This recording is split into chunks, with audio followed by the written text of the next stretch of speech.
We're live. Good? Good. So we say hi to everybody? Hi, everybody. Anyhow, what we're doing here is, or what we did do here is, we took this here piece of junk, which was kind of a barn find that I got for $2,500, and pretty much we used the motor and the front end, not too much more than that. A couple other pieces, but what we did was we used a different FLH frame on this, and then me and Christian, you put the motor in here and a transmission that we had downstairs. So we used some of the parts that we had downstairs, but basically what we did, we just took this frame. These are the old style Mustang gas tanks that were used a lot back in the 70s. I actually like them. I actually like them better than the Sportster tank, and I do like a sports tank. But what we did was we mounted this. We did a spun oil tank on it. I like the idea of these. I like the shocks on these frames better than running a rigid frame. Rigid frame hurts. And basically, this is, we use a flat fender, a sissy bar we bent, and this is just a basic, I guess you can call a bobber, or, but this is the type of bike that back in the 70s that you would build, because it was, if you had a welder or a torch, it's pretty simple and pretty basic. Just you have that real, I'm going to say bobber look, but I don't know if they called them bobbers back then. And we were able to reuse the whole front end. Everything on here, the wheels and stuff, is for a mock-up. So, we're going to get rid of these.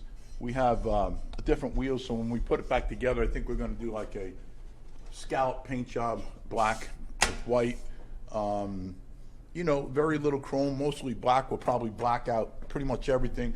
Christian will pull the motor apart. If it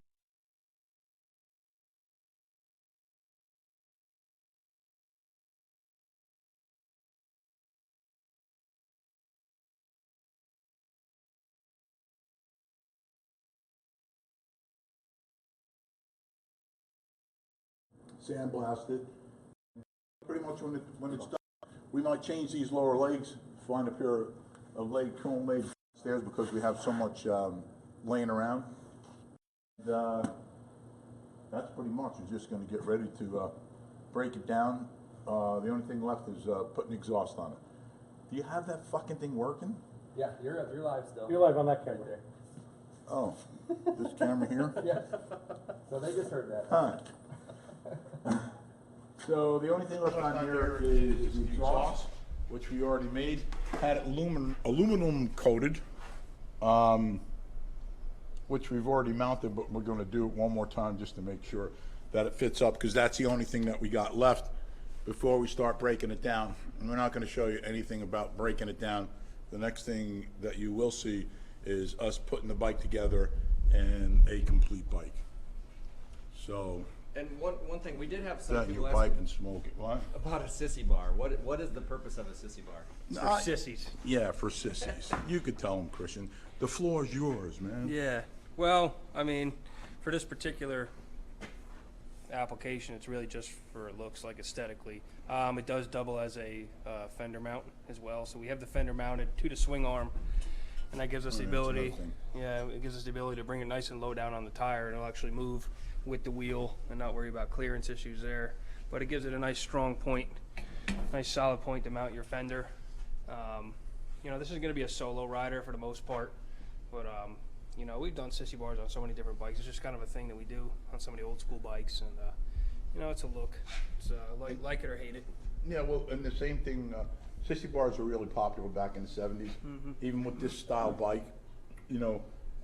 Not too many people really chop these bikes because they didn't really have the stuff to chop them with. I was fortunate that I had a steel shop, so I had a welder and a grinder, which was way more than most people had. But I think with Christian, going back to Christian, what he was talking about the fender mounting to the swing arm, not a lot of people were able to do that neither. But the fender always looks cool when it's tight to the tire. And the only way that you could achieve that is by mounting it to the swing arm. Yep, and we took No, it's just a regular 6-inch Flat flat fender? fender, and I took it in the shrinker and just shrunk it till you get the good Contour. radius to go with the tire, whatever look you're going for, and mount it on, and it looks nice, you know, and should look good when it's painted. Put that in your pipe and smoke it. Smoke that in the pipe, light it up. But, yeah, so everybody needs to go away and check us out. We'll let you know when we're starting to put this thing together. We'll probably clue you in on some of the paint. We're gonna have Phil paint it in-house. Pretty much we're gonna do everything in-house. Yeah, I think we use an open belt drive, right? yeah, we use an open belt drive, no oil. These bikes back in the day did leak. They still do. They got cast. The heads and the barrels are cast, and even when they don't leak, they sweat. So you're always losing a little bit of oil, and it wouldn't be a shovel head if it didn't lose a little oil. That's right. What else you want us to say? To go to OCC Go to show. hell? Yeah. Yeah, They and ask on us- their way to There, hell. there's your typical bike right there, dude. That's a David Mann. That's the bike right there. Right? That's a swing David arm. Mann painting, yeah. But that's where I got all my ideas from, David Mann, right? Those are really 60s and 70s bikes. I don't know if you can see them, but probably can't. But yeah, that's a rigid, but that's a panhead too. Yeah, So it probably with was the tin probably primary. was a rigid, but that style bike is the bike. You know what I mean? Like, rigid, you could low right to the tire there. But that's basically the style bikes that they built. Springer front end, no front brake. Yeah, that's what we're gonna do in this one. So I'm done. So Dave. tell them on their way to hell they need to go to OCCshow.com. Yeah, you need to go to OCC Show.com. show.com. That's my story and I'm sticking to it.